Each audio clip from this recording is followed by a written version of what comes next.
Thank you. So this is my second time in Amman. I was here a few months ago for less than a day. I like the people, I like the food, I had a good time, and this is my second time. So I'm going to sound a bit patronizing because I'm going to tell you what your problems are and how we can fix them. So before I get to that point, I'm going to ask you a few questions. For people like me from outside, we keep reading stories from United Nations, FAO, and a bunch of other research organizations that Jordan in general has an issue with water. Show of hands if that's something that is a strategic issue, people worry about it, or nobody cares about it. Okay, so you guys are in tune with all those organizations. Very briefly, before we get into the presentation, Kunal and myself founded this company a couple of years ago. We believe this is going to change the world, and a huge issue that we've always invested in is either food, water, or energy. This covers 2 points, food and water. So what I'm going to talk about today, if technology works. Yep. Okay. There you go. It's going to be very structured. We're going to talk about what's happening in the world. We'll show you a 4.5-minute video made by GE. It's just an example of what's happening in the world of water, what the situation is globally, and where the challenges lie. Then we're going to talk specifically, very briefly, about Jordan and where the issues are in Jordan. And then Kunal will come and talk about the solutions, because he's the brains in the outfit. Myself, I'm going to get you worried a bit, because the issues facing Jordan obviously affect Amman. And there's a huge, simple mathematical issue. We're going to show you a lot of numbers, but don't be scared with the numbers. It's quite simple. If a nation has water scarcity, there's 2 or 3 ways of fixing it. We think we found a very simple solution. So let's go.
Thank you, technical support. Brilliant. Okay, let me indulge you now. So you get the idea that if we should save water, recycle water, don't leave the tap water on, everybody always talks about it. There's only so much water on the planet. We cannot make any more. That's it. That's a fact of physics. The question now is, how much water do we really have in a planet where 70% of the mass is water? The real water that we can use, as you can see on the slide behind me, is a fraction of what we have as water, which we need in industry, agriculture, municipality use, and for personal use, which is a big use. But of the 2.5% of the water on the planet, most of it is locked up in glaciers, so we can't touch it. So now we're talking about 0.75%, a minuscule amount of what we think the water is. Forget about Amman and Jordan and Yalman and other countries which have challenging situations. We don't have much water. So guess what? Everybody keeps talking about what should we do? I don't think anybody really has a clue. I hope I haven't offended anybody, but everybody talks about what they should do. And my colleague will tell you, I think, what we think should be done. Right now, however, just a show of hands, because before we started this company, we did not know what the real numbers were. The biggest use of water in the world, if I gave you 3 categories, agriculture, personal use, and industry. If I asked you, how much water is used in agriculture? Show of hands. Is that the number 1 usage of water? Industry? Personal use? Brilliant. It's like I've paid you guys to do that. It's actually the opposite. So this is the next slide. I also thought personal use was the biggest use of water. Agriculture uses 70% of all our water. In Jordan, that's up to 75%. So it's even higher than the global average. Most of the water used in the world is for agricultural use. All the videos, like the one you saw from GE, focuses on personal use. What we can do as individuals, what you can do. We'll talk about that later. Right now, the biggest challenge facing humanity, and therefore countries that are challenged with water scarcity like Jordan, is agricultural usage. Now, forget about the legal definitions of what water scarcity is. If a country uses up more water than it has, it technically is water scarce. And you can see the numbers for Jordan. It has an issue, and you all agree with that anyway.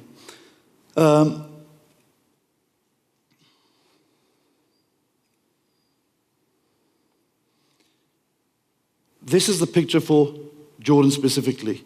I think the theme we're trying to create here is not to give you a lot of problems and issues and how dark the future is going to be. We actually believe at the end of this discussion, you'll see how we think not just Jordan, but Amman 2.0 can be sustained forever. This is a problem that can be solved.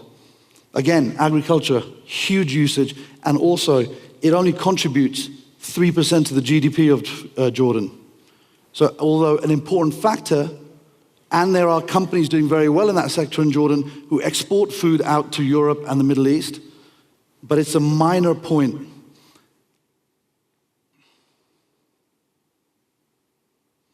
I'm going to hand over to my partner, who will give you hopefully a more optimistic view of life. But you all got the idea there's a challenge that is facing Jordan. And the last slide here, before I hand over, it's self-evident. Desertification is a huge issue. We've just established water is used mainly in agriculture. So we think we can solve that problem. Thank you very much.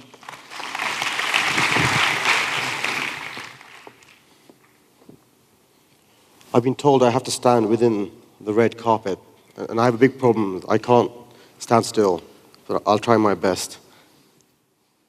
So as Yalman mentioned, one of the biggest problems that we have are the governments and the powers that be are fighting the wrong battle. What they're doing is they are treating food security and water scarcity as 2 separate, independent problems. But the fact is, they are exactly the same problem. Water scarcity is a function of food security. So these governments, they're buying land in Africa, Asia, as far afield as Australasia, in the hope of securing food for their local population. Jordan, for example, actually is acquiring land in Sudan in exchange for medical services. Now, whilst this does make sense for that country in the short term, it's actually not a viable solution.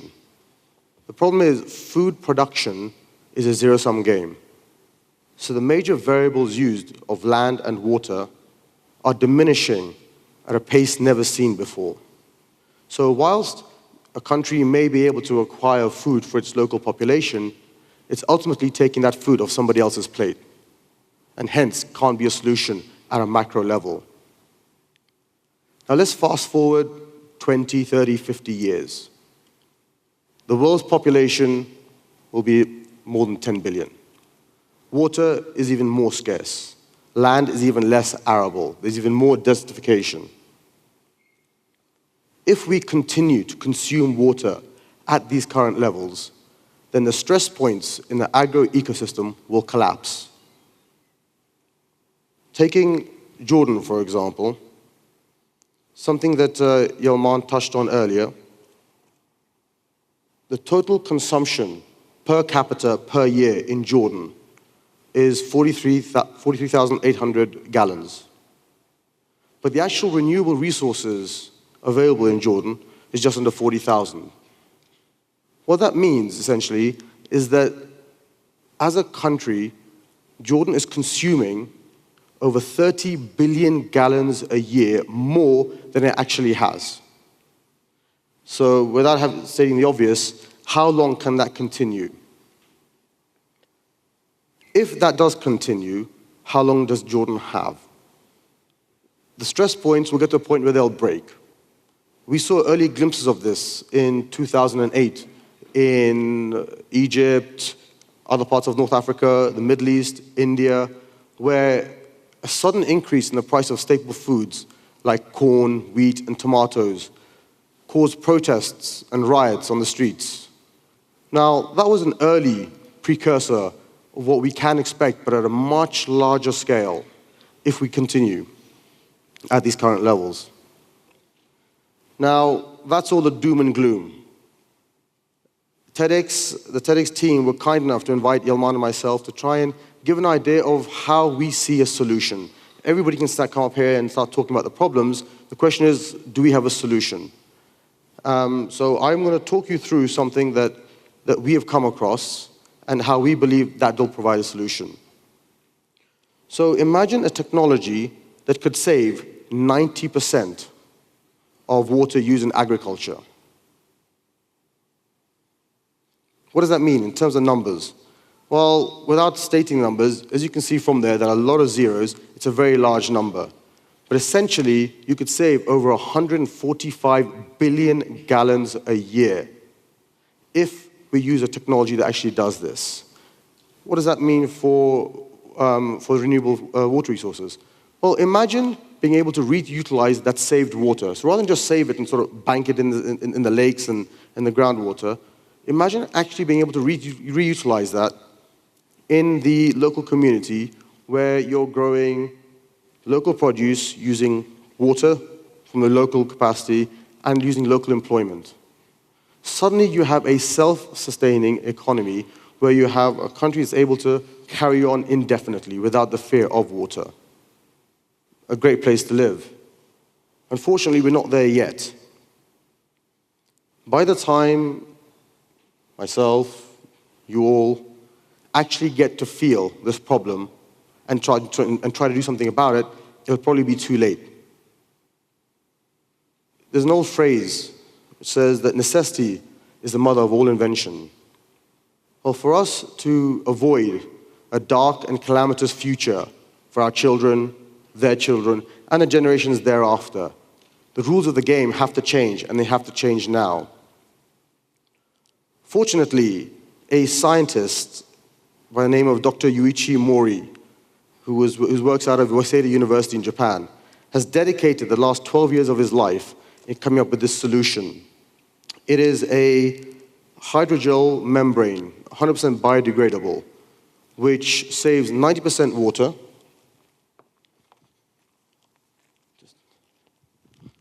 it saves 90% water, 80% fertilizer, increases the actual yield for the local farmers on their produce, and is more more nutritious than anything else out there.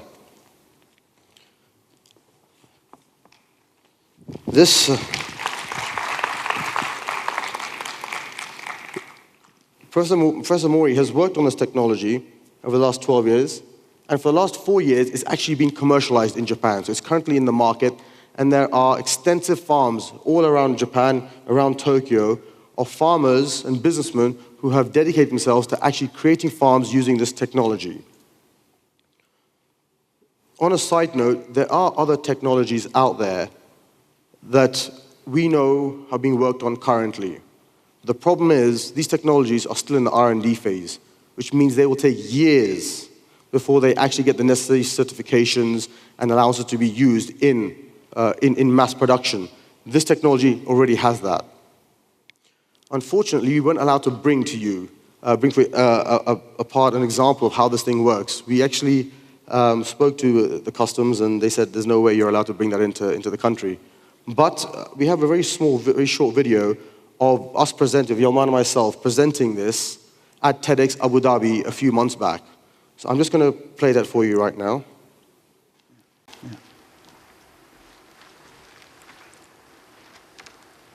It looks like plastic, feels like rubber, but it's actually a biodegradable membrane that dissolves into the ground. The roots attach themselves to this membrane, and it's got billions of holes underneath it. The water and nutrient drip fed into this film is sucked up by the roots as and when the plant needs it. And as a result of that efficiency, they can grow better than most plants can. They can suck up the vitamins, the nutrition, more efficiently than normal ways of looking at plants. And as a result of this, you get sweeter, more tasty, more nutritious food.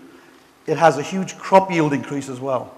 So typically, a cherry tomato farmer in Palestine can grow 30 tons per acre. Using this methodology, he can grow 120 tons of more nutritious cherry tomatoes in the same acre. So it's a game changer for agriculture, and it's using 10% of the water.